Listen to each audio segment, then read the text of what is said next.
अस्सलामुअलैकुम। सच न्यूज में मैं हूं आपके साथ काशिफ रजा और मैं हूं महानूर मेराज। हेडलाइंस आपने जानी। आगाज करेंगे इस दुआ के साथ। ए अल्लाह, खानवादा रिसालत की उस अजीम कुर्बानी के सदके में जो करबला के मैदान में तेरे दीन की बका के लिए दी गई, हमें दुश्मनों के शर से महफूज रख, आमीन। आगाज में सबसे पहले आपको अपडेट करेंगे अल अजीज और एवनफील्ड रेफरेंसेस में अपीलों पर समाअत इस्लामाबाद हाई कोर्ट में हो रही है। मरियम नवाज मरी से काफिले की सूरत में इस्लामाबाद हाई कोर्ट पहुंची हैं। हाई कोर्ट का 2 रुकनी बेंच शरीफ फैमिली की सजा के खिलाफ अपीलों पर समाअत कर रहा है। हाई कोर्ट के जस्टिस आमिर फारूक और जस्टिस मोहसिन अख्तर कियानी बेंच में शामिल हैं। इसी पर मजीद तफसीलात जानेंगे असलम खोखर से। जी असलम। जी बिल्कुल, आज इस्लामाबाद में पनामा रेफरेंस केस की जो समाअत है इस वक्त जारी है। जस्टिस आमिर फारूक और जस्टिस मोहसिन अख्तर कियानी पर मुश्तमिल 2 रुकनी बेंच जो केस की समाअत कर रहा है। नवाज शरीफ के वकील ख्वाजा हारिस जो है आज अदालत में पेश हुए हैं। जस्टिस आमिर फारूक जब अदालत में पेश हुए तो उन्होंने ये सवाल किया कि हमारे पास नवाज शरीफ की 2 अपीलें हैं, एवनफील्ड और अल अजीजिया की। इस हवाले से जो है वो अब क्या सूरत हाल है। इस्लामाबाद हाई कोर्ट ने उनको जमानत दी थी। अल अजीजिया ने पंजाब हुकूमत में जमानत का जो फैसला करना था वो किया है। मैं आपको बताऊं कि उसके बाद अदालत ने जो है अभी केस की समाअत जारी है, उसमें अदालत ने सबसे ये पूछा कि अब नवाज शरीफ की क्या सूरत हाल है। तो जो ख्वाजा हारिस है उन्होंने कहा कि पंजाब हुकूमत ने नवाज शरीफ की जमानत में तोसी की जो दरख्वास्त है वो मुस्तरद कर दी है। नवाज शरीफ जमानत पर नहीं है, इस सूरत में उनको सरेंडर करना चाहिए। जब ये इस्तफसार किया अदालत ने तो उनके वकील का कहना था कि वो इस पोजीशन में नहीं है कि वो जो है सरेंडर कर सके। उन्होंने ये कहा कि नवाज शरीफ इस वक्त वहां पर मौजूद है, किसी अस्पताल में तो दाखिल नहीं है, लेकिन उनका इलाज जारी है, वो सफर नहीं कर सकते हैं। अदालत ने यह कहा कि हमारी जो यहाँ पे हमने उनको जमानत दी थी वो मेडिकल बुनियादों पर दी गई थी।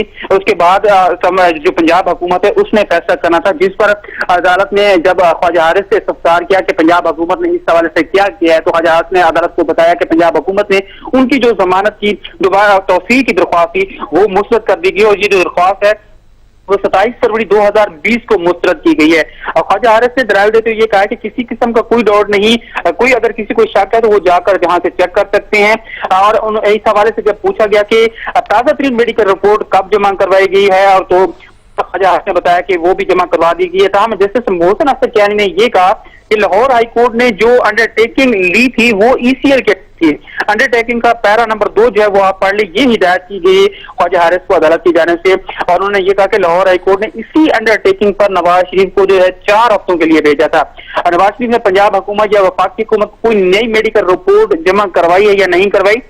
इस हवाले से अदालत ने नवाज शरीफ के जो बैरून मुल्क इलाज चल रहा है, डिप्टी अटॉर्नी जनरल जो है जहां भरवाना, उनसे इस्तफसार किया कि आज इस हवाले से कोई वफाकी हुकूमत ने आपको कुछ कहा है। तो डिप्टी अटॉर्नी जनरल ने अदालत को यह बताया कि वफाकी हुकूमत ने अभी तक उन्हें कोई हिदायत नहीं दी है। और जिस पर जस्टिस मोहसिन अख्तर कियानी ने कहा कि पंजाब हुकूमत ने जवाब दिया हुआ है तो वफाकी हुकूमत को जवाब जमा करवाना चाहिए था। आप बता दें सादा अल्फाज में कि नवाज शरीफ अस्पताल में दाखिल है। तमाम इस हवाले से जो मेन बात की जा रही है वो यही की जा रही है कि जो नवाज शरीफ है कोरोना वायरस की वजह से इलाज से ताखीर हुई है, वो यहाँ पे पेश नहीं हो सकते हैं।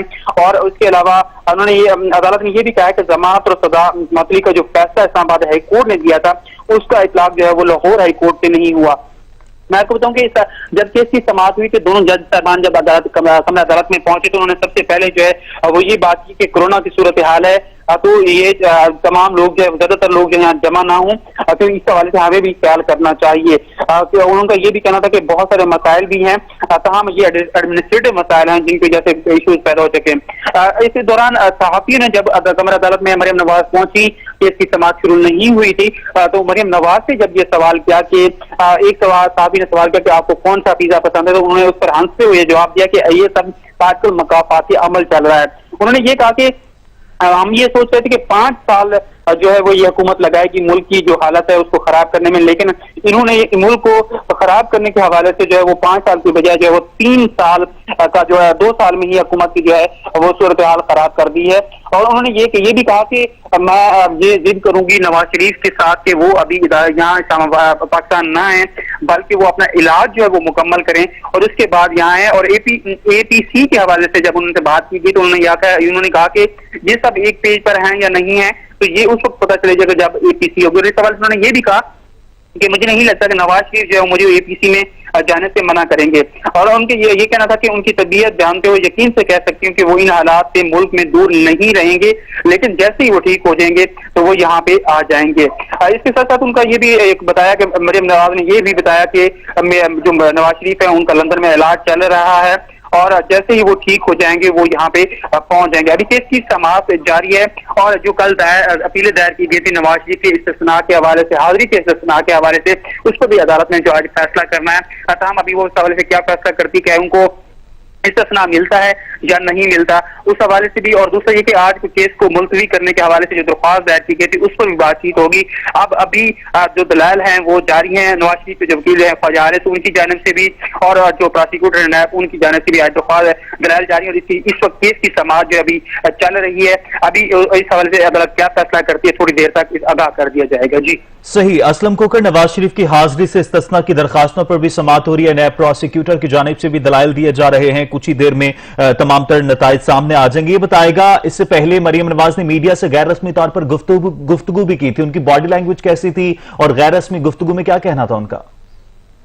जी काशिफ, इस हवाले से मैं बताऊं कि आज जब मरियम नवाज का काफिला पारकऊ पहुंचा था तो वहां पे अच्छी खासी तादाद जो है कारकुनान की वहां पे पहुंची हुई थी और वहां पे बाकायदा मरियम नवाज ने उतरकर हाथ भी हिलाया, फिर कारकुनान को उनके नारों का जवाब भी दिया। तो जब यहाँ पे वो पहुंची तो उनकी बॉडी लैंग्वेज जो है वो मुस्बत थी, अच्छी, वो किसी हवाले से परेशान नजर नहीं आ रही थी, बल्कि वो काफी पुर उम्मीद और पुरजोश नजर आ रही थी। कारकुनान यहाँ पे अगरचे सैकड़ों की तादाद में है, लेकिन ये उनके लिए उनके लिए इत्मीनान की ये बात थी कि कारकुनान यहाँ पे पहुंचे हैं। उसके बाद जब उनसे यही बात की गई तो उनका यही कहना था कि वो उनकी जो बातें की, उन्होंने कहा एपीसी का जिक्र किया और ये जब कहा कि नवाज शरीफ को वजीद करेंगे कि वो वहीं रहें, तो इसका मतलब उनकी बातों से ये लग रहा है कि वो अब मुतहर्रिक होना चाहती हैं। और जैसे कि आज वो अदालत में पेश हुई, उनका यहाँ पे इस तरह का पेश होने का कोई रिवाज नहीं था, तो वो जो सियासी हवाले से उनको उन्होंने पॉइंट स्कोरिंग या माइल लेना था वो काफी हद तक उनको महसूस हो रहा है कि वो उन्होंने ले लिया है। तो अभी जब वो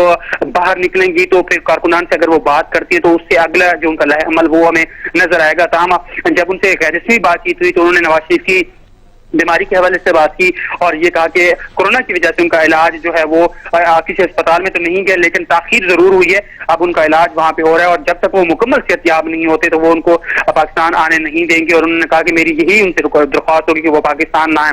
जी सही। असलम ये भी बताएगा, जिस तरह से तमाम तर दलाइल चल रहे हैं वहां पर नून लीग के रहनुमा भी मौजूद हैं, कारकुनान की बड़ी तादाद भी मौजूद है और इससे पहले भी आप जिक्र कर रहे थे कि आज मरियम नवाज की हाजिरी जरूरी नहीं थी, सियासी हलकों में क्या चहमगोइयां हैं? जी इस हवाले से बात यहाँ पे जो आ रही है, अगर वो सियासी हल्कों में ये बात की जा रही है कि शहबाज शरीफ ग्रुप जो है, अगर उसको देखें उनकी गुज़श्ता जो प्रेस कॉन्फ्रेंस उन्होंने की थी तो उसमें भी ये चीज नजर आ रही थी कि वो किसी मज़ाहमत के मूड में नहीं है, बल्कि वो अपनी जो एक लहसीमत है, उनका जो एक मौक़िफ़ है उसको लेके चल रहे हैं। और उनका ये कहना है कि ये जो शहबाज शरीफ का बयानिया है वो ही दुरुस्त है। लेकिन हमने ये देखा कि जब लाहौर में मामला हुआ तो वहां पे मरियम नवाज ने जब ये बात की कि जो बात मैं कह रही हूँ वो मैं सिर्फ नवाज शरीफ की हिदायत पर ही ये बात करती हूँ, तो उससे ये सूरत से उनका ये कहना था कि जो नवाज शरीफ की बात होती है वो ही पाकिस्तान मुस्लिम लीग नून की बयानिया होता है। तो उस हवाले से आप हमारे साथ ही रहेगा। इस वक्त इस्लामाबाद हाई कोर्ट से बराह रास्त अलमदार बलोच भी हमारे साथ मौजूद हैं, मजीद उनसे जानेंगे। अलमदार, ताजा तरीन सूरत हाल से आगाह कीजिएगा। जी बिल्कुल, हम यहाँ पर इस्लामाबाद हाई कोर्ट के बाहर मौजूद हैं, श्रीनगर हाईवे पर, और यहाँ पर जो मुस्लिम लीग नून के कारकुनान की एक बड़ी तादाद इस वक्त यहाँ पर मौजूद है। यहाँ पर थोड़ी देर कबल यहाँ पर तेज़ बारिश हुई, लेकिन उस तेज़ बारिश के बावजूद भी कारकुनान की बड़ी तादाद जो है वो यहाँ पर खड़ी रही। किसी के पास छतरी थी तो कुछ अपनी गाड़ियों में चले गए, लेकिन बड़ी तादाद जो है वो यहाँ पर बारिश में भी मौजूद रहे और वो अपनी क़यादत मरियम नवाज और नवाज शरीफ के हक़ में नारे लगाते रहे। और यहाँ पर जो कारकुनान मौजूद थे उनका कहना है कि हम अपनी क़यादत के साथ खड़े हैं, मरियम नवाज के साथ खड़े हैं, ये बारिश जो है ये हमारे हौसले पस्त नहीं कर सकती। और इस वक्त भी जो कारकुनान है उनका जोश जज्बा जो है वो काबिल दीद है। यहाँ पर वो नारे लगा रहे हैं और जो जब सुबह मरियम नवाज मरी से रवाना हुई तो वहाँ से लेके कारकुनान जो है वो 12 को अटाल चौक जमा थे, फिर वहाँ से कारकुनान इकट्ठे आए और अब यहाँ पर जो आखिरी मंजिल है इस्लामाबाद हाई कोर्ट, यहाँ पर श्रीनगर हाईवे पर मौजूद है। कुछ कारकुनान जो है वो काफ़ी बड़ी तादाद में पहले ही इस्लामाबाद हाई कोर्ट के जो अंदर का है आता है, जो मेन गेट से बाहर है, वहाँ पर पहुँच गए थे। लेकिन जो बड़ी तादाद है वो इस वक्त श्रीनगर हाईवे पर मौजूद है और अपनी पार्टी और क़यादत के हक में जो है वो नारे लगाए जा रहे हैं। तेज़ बारिश भी हुई यहाँ पर कुछ देर कबल, लेकिन उसके बावजूद कारकुनान जो है वो अपनी जगह पर यहाँ पर जो है वो कायम रहे। इसके साथ साथ अगर हम सिक्योरिटी की बात करें तो सिक्योरिटी के सख्त इंतजाम किए गए हैं, खारदार ताड़े लगाई गई हैं और यहाँ पर जो पुलिस के एहलकार है वो भी यहाँ पर मौजूद है बड़ी तादाद में, ताकि कारकुनान को जो है वो आगे जाने से रोका जाए। तो इस वक्त जहाँ पर जो कारकुनान मौजूद है वो मुसलसल जो है वो अपनी पार्टी की आदत और पार्टी के हवाले से नारे लगा रहे हैं, ताकि जो कारकुनान का जोश जज्बा है वो उसी तरह रहे। यहाँ पर कुछ मरकजी रहनुमा जो है वो अंदर चले गए, लेकिन कुछ यहाँ पर जो अरकान कौमी व सूबाई असम्बली वो यहाँ पर भी कारकुनान के साथ मौजूद हैं और यहाँ पर अपने कारकुनान के जोश जज्बे को जो है वो बढ़ा रहे हैं। और यहाँ पर कारकुनान का यही कहना है कि जब तक मरियम नवाज हाई कोर्ट में मौजूद हैं, उनकी समाअत खत्म नहीं होती, वो यहाँ पर मौजूद रहेंगे। जी अलमदार, ये भी बताएगा कि मरियम नवाज के हमरा इस वक्त कमरा अदालत में कौन कौन से लीगी रहनुमा मौजूद हैं? जी बिल्कुल, देखिए मरियम नवाज के साथ जो मरकजी क़यादत है मुस्लिम यूनियन की, उनके शौहर जो है कैप्टन सफदर उनके साथ मौजूद हैं, खाकान अब्बासी मौजूद हैं, एहसन इकबाल मौजूद हैं और दीगर तारिक फजल चौधरी मौजूद हैं। इसी तरह जावेद जो दीगर रहनुमा हैं वो यहाँ पर इस वक्त मरकजी क़यादत जो है मुस्लिम यूनियन की वो यहाँ पर मरियम नवाज के साथ, कुछ रहनुमा जो है वो मरी से ही साथ रवाना हुए, कुछ ने जो है यहाँ पर इस्लामाबाद में जो है मरियम नवाज के काफिले को ज्वाइन किया और कुछ रहनुमा जो है वो डायरेक्ट इस्लामाबाद हाई कोर्ट पहले से ही पहुंच गए।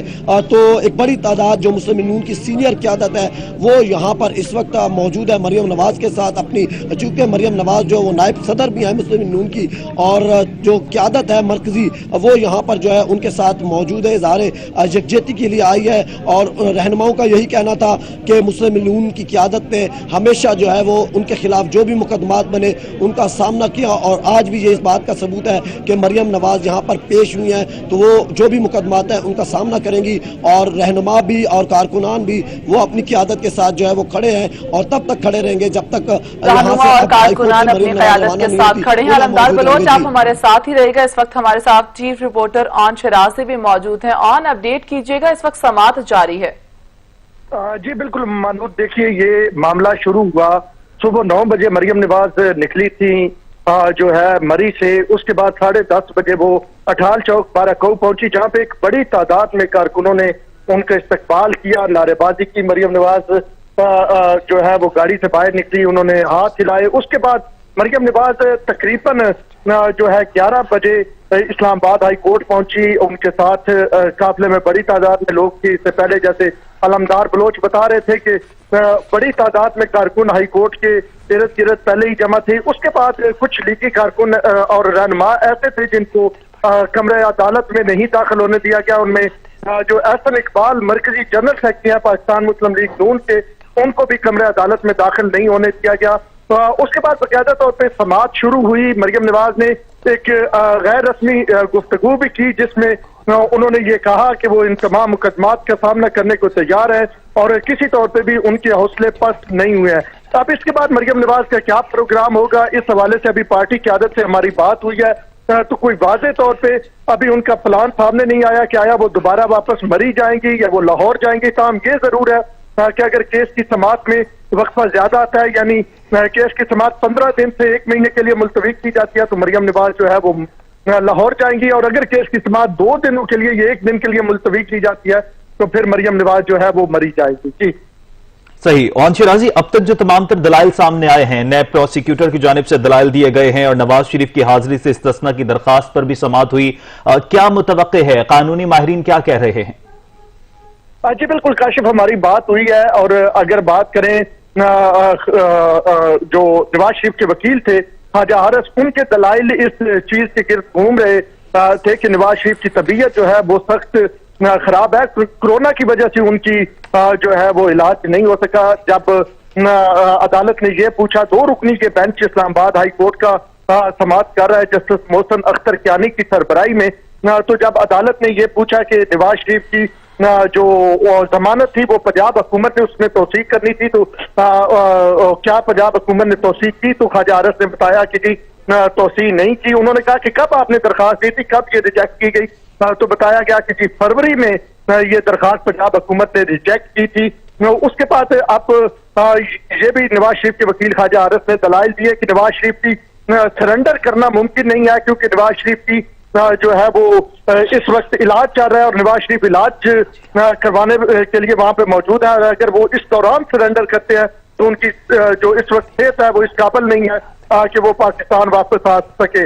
तो हतमी तौर पे फैसला तो अदालत ही करेगी। ताहम नवाज शरीफ के वकील ख्वाजा आरिफ ने ये अदालत को वाज़ेह तौर पे बताया है कि नवाज शरीफ जो है वो ना तो वतन वापस आ सकते और ना ही सरेंडर कर सकते। जी सही। ऑन शराजी साथ ही मौजूद रहेगा। असलम खोखर, तमाम तर कार्रवाई के हवाले से आप अपडेट कर रहे हैं, आप इस्लामाबाद हाई कोर्ट में मौजूद हैं। अहाते अदालत में कौन कौन मौजूद है और अभी तक क्या पेशरफ्त हो सकी है? जी बिल्कुल, इस हवाले से मैं अगर बताऊं तो थोड़ी देर पहले यहाँ पे डॉक्टर तारिक फजल चौधरी और मरियम औरंगजेब जो हैं वो बाहर आई हैं और इसके साथ साथ मुसद्दक मलिक जो वफ़द मुस्लिम लीग के सीनियर रहनुमा हैं और उनके साथ साथ सेनेटर गौस बख्श वो कमरा अदालत में गए हैं, क्योंकि कमरा अदालत में काफी ज्यादा रश है। तो कमरा अदालत में उस हबस की वजह से अब जो लोग पहले दाखिल हुए थे तो अब बाहर आना शुरू हो गए हैं। ताहम मरियम नवाज और उनके साथ जो दूसरे लीडरान हैं वो कमरा अदालत में मौजूद है। बाकी जो कारकुनान हैं और जो नून लीगी रहनुमा हैं जिनमें MPs भी हैं, मेंबरान पार्लियामेंट एक पंजाब असम्बली की जो है वो यहाँ पे पहुंची हुई हैं, तो वो जो है वो अदालत के बाहर मौजूद हैं और कोई 15 से 20 कारकुनान जिनको अदालत के अंदर आने की इजाजत दी गई। जो हमने अक्सर देखा, रेगुलर देखा कि जब भी केस की समाअत होती थी, चाहे वो एहतसाब अदालत में हो या यहाँ पे हो, जो उनके मुस्तकिल कारकुनान है वो कमरा अदालत में पहुंचते हैं अपना रसूख जो होता है वो संभाल करके, तो वो कमरा अदालत के बाहर मौजूद है। केस की समाअत जो है अंदर वो जारी है। दोनों जो वकला हैं उनकी जानिब से दलाइल दिए जा रहे हैं। नवाज शरीफ के वकील ख्वाजा आरिफ की जानिब से भी जो इस्तिस्ना हासिल करने के हवाले से दलाइल का जो सिलसिला है वो जारी है, जबकि नए प्रोसिक्यूटर जहाँ पे उनको कोई एतराज होता है तो वो भी रोककर उस बात का जवाब देती हैं। दोनों जो है वकला हैं जिनमें ख्वाजा आरिफ हैं वो भी डायस पर मौजूद हैं, जबकि जहां से बरवाना जो फील्ड रेफरेंस में अपीलों पर समाअत इस्लामाबाद हाई कोर्ट में हो रही है। हाई कोर्ट के जस्टिस आमिर फारूक और जस्टिस मोहसिन अख्तर कियानी बेंच में शामिल हैं। अलमदार बलोच बराह रास्त हमारे साथ मौजूद हैं। असलम खोखर और ऑन शराजी भी हमें अपडेट कर रहे हैं। आपसे मजीद भी तफसीलात जानेंगे। फिल वक्त आपका शुक्रिया। ब्रेक के बाद शामिल करेंगे मुस्लिम लीग नून के रहनुमा शाहिद खाकान अब्बासी का बयान। कहते हैं हुकूमत की असलियत आपके सामने है, बैरियर लगाकर मरियम नवाज को रोका गया, क्यों? हुकूमत खातून को बर्दाश्त नहीं कर सकती, अवाम को कैसे करेगी? मुल्क पुलिस स्टेट बन चुकी है। जो पार्लियामेंटेरियन है आज 2 मील दूर बैरियर लगाकर उसको रोका गया है, क्यों? कौन से कानून के तहत?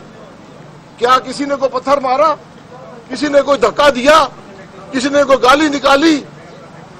आज कम से कम 20 पार्लियामेंट के मेंबर, MNA, सेनेटर बारिश में खड़े हैं, लेकिन एक एसी कहता है कि मैं मजबूर हूं, मैं इजाजत नहीं दे सकता।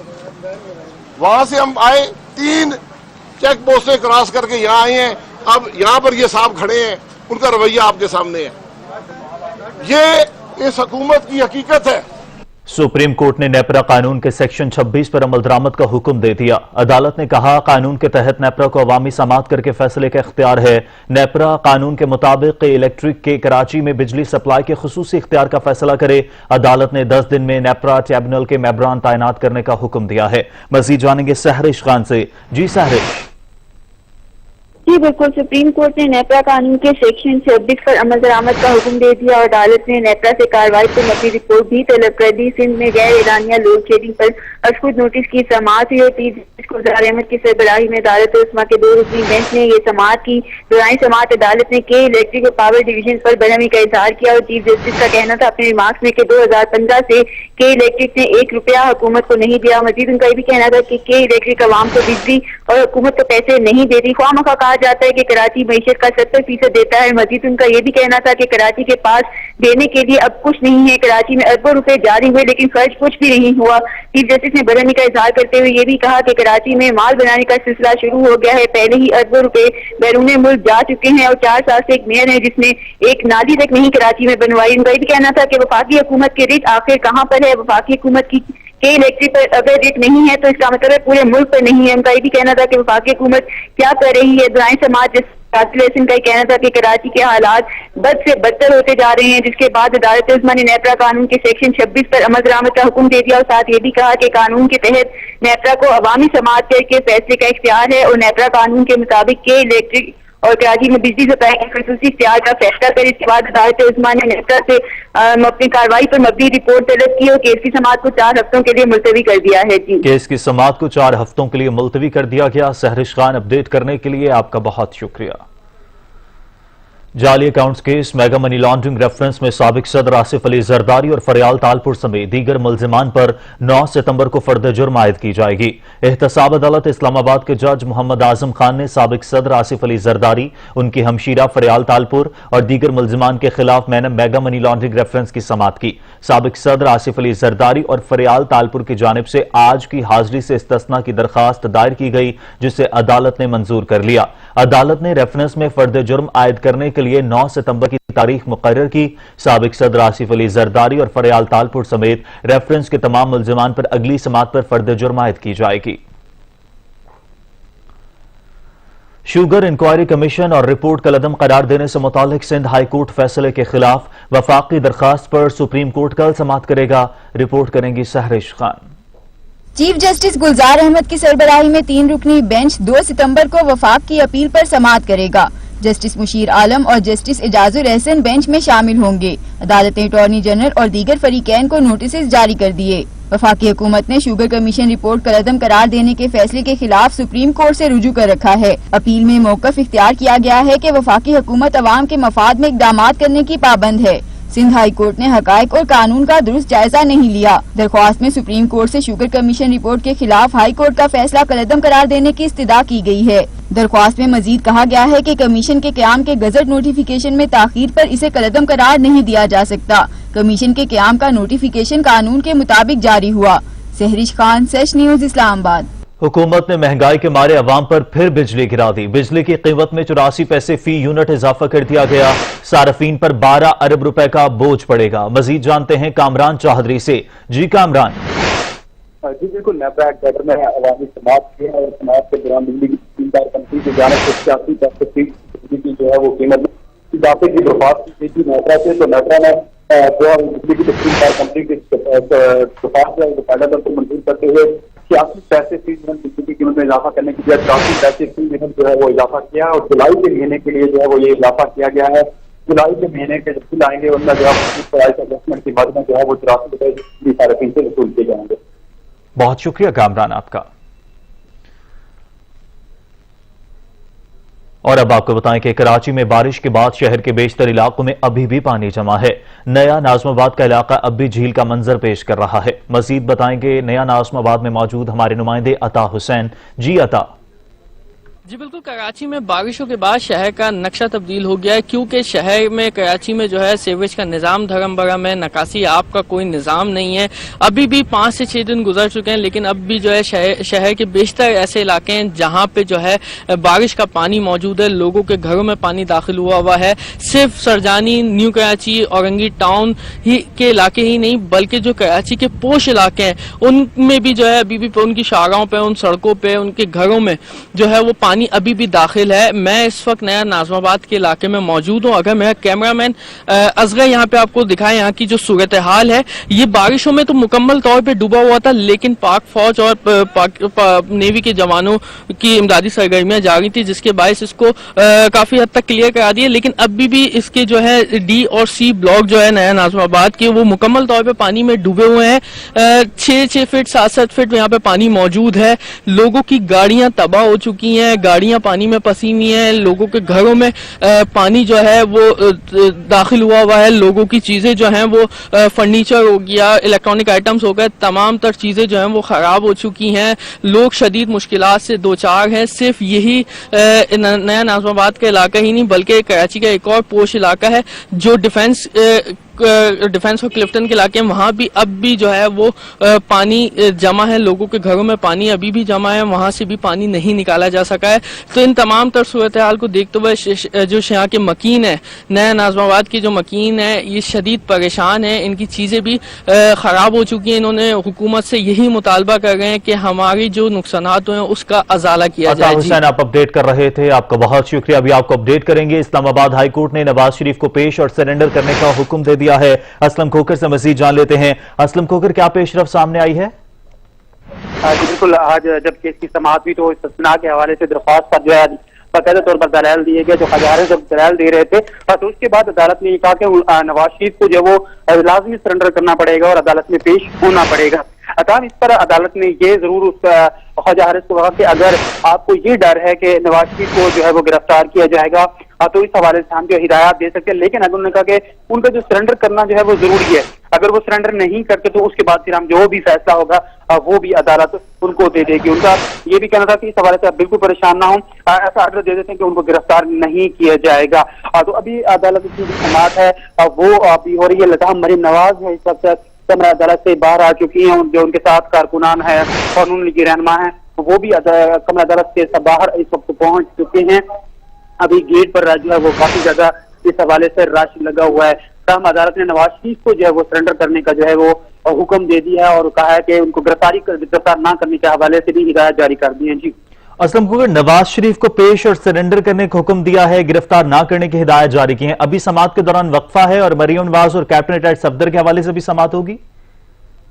जी इस हवाले से भी अभी जो अदालत है वो फैसला देगी कि मरियम नवाज और कैप्टन सफदर के हवाले से भी जो भी अदालत है वो भी फैसला अभी दे देगी। तो हम अभी मैं कोर्ट से अभी बाहर निकला हूँ तो यहाँ पे देख रहे हैं कि लोग जो हैं वो बाहर आ रहे हैं। हम जैसे ही इस हवाले से कोई अदालत अहकाम देती है, कोई हिदायत जारी करती है तो फिर वो मीडिया को भी बताई जाएगी और उसके साथ साथ जो है मैं भी इस हवाले से सूरत हाल से आगाह हो जाएगी। तो अभी समाअत के दौरान वक्फा है, मरियम नवाज बाहर आ चुकी है, कैबिनेट एट सफदर भी बाहर आ चुके हैं, या समाअत अभी होनी है?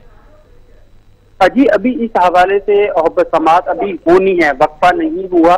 ताहम इस हवाले से समाअत जो है अभी होनी है। ताहम जी जो रहनुमा है वो कमरा अदालत से बाहर आ चुके हैं। अभी परवेज रशीद, जो सेनेटर परवेज रशीद हैं वो भी कमरा अदालत से बाहर आ गए हैं, जबकि उसके साथ साथ एहसन इकबाल हैं, अमीर मकाम है, जवेद लतीफ हैं, मरियम औरंगजेब हैं। ये तमाम लोग जो है अभी बाहर आ चुके हैं और अभी जो है उसके बाद यहाँ पे अभी वो यहाँ से बाहर जाएंगे और देखते हैं कि अगला उनका अमल क्या होगा। बहुत शुक्रिया असलम खोकर, आप अपडेट कर रहे थे। और वजीर आला सिंध मुराद अली शाह बारिशों से तबाही और बाद की सूरत हाल का जायजा लेने के लिए सूबे के मुख्तलिफ शहरों का दौरा कर रहे हैं। अब्दुल कदीर राना से मजीद जानेंगे। अब्दुल कदीर राना, वजीर आला सिंध कौन कौन से शहरों का दौरा कर रहे हैं? देखिए, जहाँ पर शदीद बारिशें हुई हैं, जिला मीरपुर खास है, उमरकोट है और उसका सांगड़ की जो खुसरो तहसील है वहाँ पर जो है उसके लिए रवाना हुए हैं। और वज़ीर आला सिंध ने वापसी रास्ते में जाते हुए सजावल जो शहर वहाँ का जो है तेज बारिश हुई है, वहाँ का भी फिजाई जो है मुआयना किया है और उन्होंने जो है वहाँ पर जो पानी भरा हुआ खेतों के अंदर उनकी जो है वीडियोस भी पूरी बनाई है। इसके अलावा वो जो है टंडो जान मोहम्मद जो है वो मीरपुर खास का जो तहसील है वहाँ पर जो है वो वहाँ पर पहुंचे, जहाँ पर उन्हें जो है जो वहाँ की जो डिप्टी कमिश्नर हैं और महकमा आपाची के जो अफसरान हैं उनकी जानिब से ब्रीफिंग भी दी गई है। इसके अलावा जो वहाँ के मुतासरीन हैं बारिश से, जिनके घर भी टूट गए हैं, जिनके कच्चे घर थे, वो उनसे भी मुलाकात की है वज़ीर आला सिंध ने, जिन्होंने वज़ीर आला सिंध से शिकायत की कि उन्हें जो है सही तरह से जो इंतजाम नहीं है, जो इंतजामिया है वो ताबुन नहीं कर रही, जिस पर वज़ीर आला सिंध ने उन्हें यकीन दिलाया कि जितने भी मुतासरीन हैं उनको जो है भरपूर जो है रिलीफ किया जाएगा। और उन्होंने इंतजामिया को दिलाया कि जितने भी मुतासरीन हैं वो उनको जो है। बहुत शुक्रिया अब्दुल कदीर राना, आप अपडेट कर रहे थे। खबरें और भी होंगी एक ब्रेक के बाद, हमारे साथ रहिएगा। ब्रेक के बाद आपको बताएं, कराची को करोड़ों रुपए का रेवेन्यू देने वाली बोल्टन मार्केट गटर के पानी में डूब गई। बारिश रुके 5 रोज गुजरने के बावजूद बोल्टन मार्केट से पानी ना निकाला जा सका। मुजाहिर से इससे मजीद तफसीलात जानेंगे। जी मुजाहिर। हाँ जी बिल्कुल, देखेंगे मानसून का 7वां स्पेल था जो भरपूर बरसा शहर कायद पे, और शहर कायद को एक तरीके से मुकम्मल तौर पर डुबो के चला गया। लोग बड़ी परेशानी में मुब्तला रहे। ताहम अब इस स्पेल को खत्म हुए तकरीबन 4 रोज गुजर चुके हैं, और सबसे ज्यादा रेवेन्यू जनरेट करने वाला जो एरिया है कपड़े मार्केट, जिसे बोल्डर मार्केट कहा जाता है, वहां पर अभी भी घुटनों जो है वो पानी जमा है, जिसकी वजह से वहाँ के दुकानदार शदीद परेशानी में मुब्तला है, क्योंकि उनके पास जो है वहाँ खरीदार जो है उनकी तादाद जो है ना होने के बराबर है। इंतजामिया को बारहा खत और बदलिया तहरीर और टेलीफोनिक तरीके से जो है वो अपनी शिकायत दर्ज करवा चुके हैं, लेकिन इंतजामिया ने अब तक वहाँ की सफाई का अमल शुरू नहीं किया।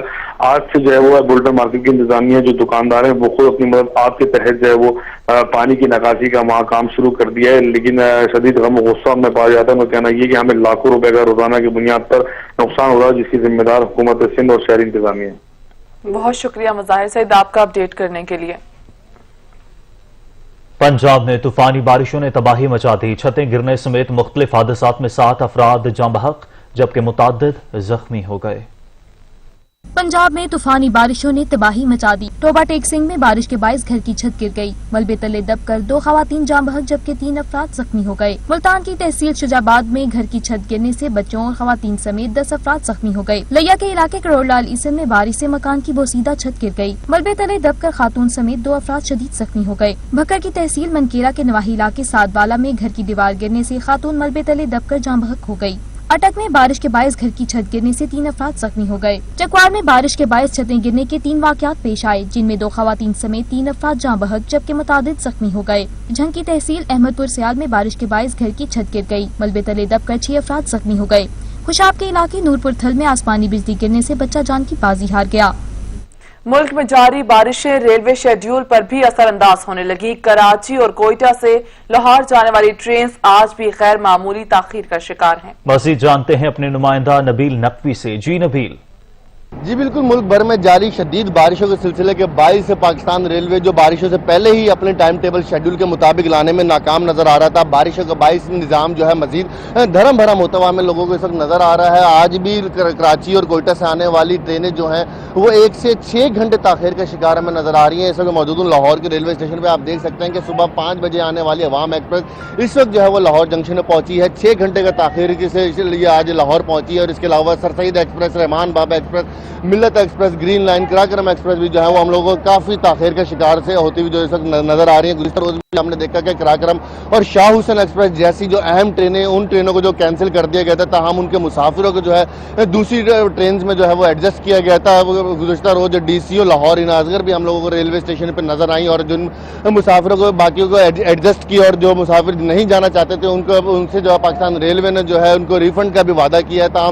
ट्रेन मुसाफिरों को ट्रेनें लेट होने की वजह से मुसाफिरों को जो शदीद मुश्किलात का सामना है, क्योंकि बारिशों की वजह से सिग्नल सिस्टम्स में प्रॉब्लम आ जाती है और मुसाफिरों घंटे घंटे जो है वो रास्ते में बैठ के ताकि ट्रेन चलने के तो इंतजार करना पड़ता है। मुसाफिर हजरात का यही कहना है कि पाकिस्तान रेलवे को चाहिए कि जल्द अज जल्द ये सिस्टम जो है वो इसको किसी तरीके से सही करें, ताकि जो ट्रेन शेड्यूल जो है वो शदीद मुतासिर हुआ वो अपने टाइम टेबल पे आ सके। जी बहुत शुक्रिया नबील नकवी। मकबूजा कश्मीर की कशीदा सूरत हाल की बात करें तो काबिज भारतीय अफवाज की जानिब से मजालिम का सिलसिला जारी है। काबिज फौज ने बर्बरियत की इंतहा करते हुए अगस्त में 24 कश्मीरी नौजवानों को गोलियों का निशाना बनाया, जबकि 59 कश्मीरी फायरिंग के नतीजे में जख्मी भी हुए।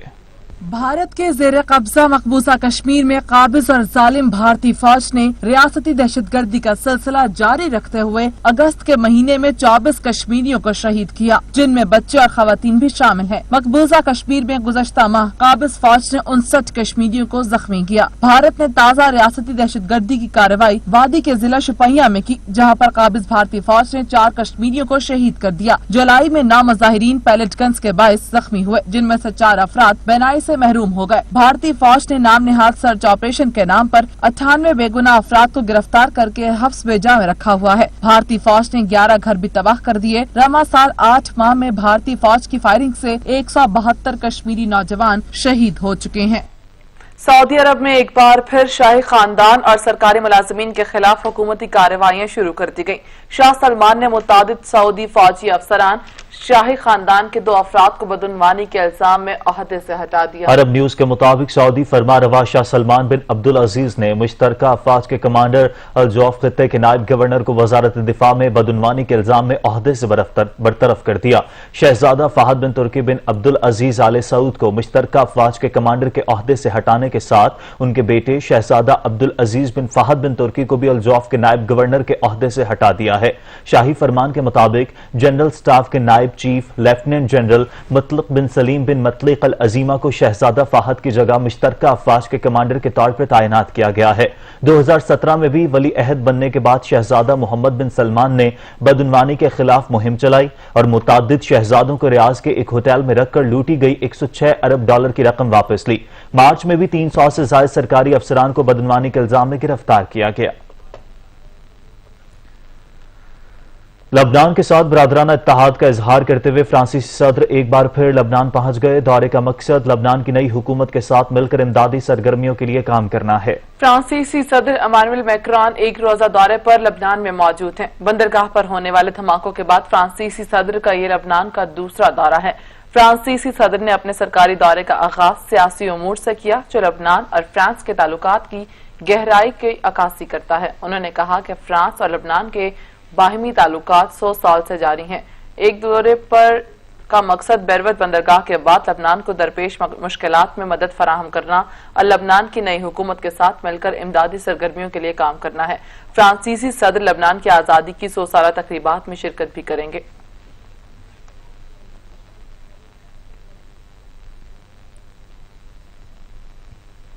खेल और खिलाड़ी की खबर देते हुए आपको बताएं, इंग्लैंड पाकिस्तान के दरमियान T20 सीरीज का तीसरा और आखिरी मैच आज खेला जाएगा। मेजबान टीम सीरीज जीतने और मेहमान टीम सीरीज बराबर करने के लिए पुरअज़्म है। पाकिस्तान इंग्लैंड के दरमियान T20 सीरीज का आखिरी मैच ओल्ड ट्रैफर्ड मैनचेस्टर में आज खेला जा रहा है। इंग्लैंड को 3 मैचेस की सीरीज में 1-0 की बढ़तरी हासिल है। पहला मैच बारिश की वजह से फैसले के बगैर खत्म हो गया था। दूसरे मैच में पाकिस्तान को 5 विकेटों से शिकस्त हुई थी। Old Trafford day and night match में पाकिस्तान की क़यादत बाबर आजम और इंग्लिश टीम आयन मॉर्गन कर रहे हैं। टेस्ट और T20 सीरीज में अब तक पाकिस्तान कोई भी मैच नहीं जीत सका। टेस्ट सीरीज में कामयाबी हासिल की जा सकती थी, लेकिन नाकिस मंसूबाबंदी की वजह से पाकिस्तान सीरीज हार गया। पाकिस्तान के पास आज आखिरी मौका है कि सीरीज में मैच जीते। कौमी टीम के इंग्लैंड के खिलाफ सीरीज के आखिरी T20 मैच से शायकीन पर उम्मीद हैं कि ग्रीन शर्ट्स मायूस नहीं करेंगे। रिपोर्ट करेंगे Waqar Hussain. Club cricketers green shirt से मोहब्बत रखते हैं। वो कहते हैं कि इंग्लैंड के खिलाफ पहले मैच में बारिश अड़े आ गई और दूसरे मैच में किस्मत ने साथ ना दिया। अब तीसरे और आखिरी मैच में ग्रीन शर्ट्स उन्हें मायूस नहीं करेगी और इंग्लिश टीम को शिकस्त देकर T20 सीरीज बराबर करेगी। आज मैच है, उसमें होप है कि आज सीरीज हम बराबर कर देंगे। ठीक है, अगर बाबर आजम और कल की तरह हफीज परफॉर्म करें फिर दोबारा, अगर सारे अच्छा बैटिंग करेंगे तो इंशाल्लाह उम्मीद है कि जीत जाएंगे। मोहम्मद हफीज भी फॉर्म में है, बाबर आजम भी फॉर्म में है। खवातीन क्लब क्रिकेटर्स भी ग्रीन शर्ट्स की कारकर्दगी से मुतमईन हैं। उनका कहना था कि इंग्लिश कंडीशंस में पाकिस्तानी नौजवान बॉलर्स लाइन और लेंथ के साथ मुख्तलिफ वैरायटीज का इस्तेमाल करके हरीफ बैट्समैनों को परेशान कर सकते हैं। आज वाला मैच होगा, हम जीतेंगे इंशाल्लाह और बाबर आजम हमारा फॉर्म में है तो इंशाल्लाह अच्छा होगा। मेरी होप्स ये है कि आज इंशाल्लाह हमारे जो है पाकिस्तान क्रिकेट टीम वो जीतेगी और बाबर आजम से भी बहुत होप्स हैं। मैं चाहती हूँ कि वो दोबारा से 50 करे, बल्कि हमारे जो अच्छे से अच्छे बैट्समैन हैं वो 100 करे और हमारी। खवातीन क्रिकेटर्स का कहना था कि कौमी स्क्वाड के साथ तजर्बेकार कोचिंग स्टाफ मौजूद है। उम्मीद रखनी चाहिए कि तीसरे T20 मैच में ज्यादा अच्छी प्लानिंग के साथ बॉलिंग होगी और टीम मैच जीतकर सीरीज को बराबर करेगी। आज का मैच इंशाल्लाह हम विन करेंगे। हमारे बैट्समैन जो है वो फॉर्म में है। बाबर आजम हफीज से पूरी हमें है कि वो तो है कि वो अच्छा खेलेंगे और हमारी उम्मीद है सब बच्चों की कि पाकिस्तान ये मैच जीते और हम उनके साथ। क्रिकेट लवर्स कहते हैं कि कौमी टीम मजबूत है और जीत की मुकम्मल अहलियत रखती है। खवातीन क्रिकेटर्स का कहना है कि वो नेट प्रैक्टिस में भरपूर मेहनत कर रही हैं और उन्हें उम्मीद है कि वो वक्त दूर नहीं कि जब वो भी खवातीन कौमी क्रिकेट टीम का हिस्सा बनेंगी। एक ब्रेक के बाद हाजिर होंगे हेडलाइंस के साथ। देखते रहिए सच।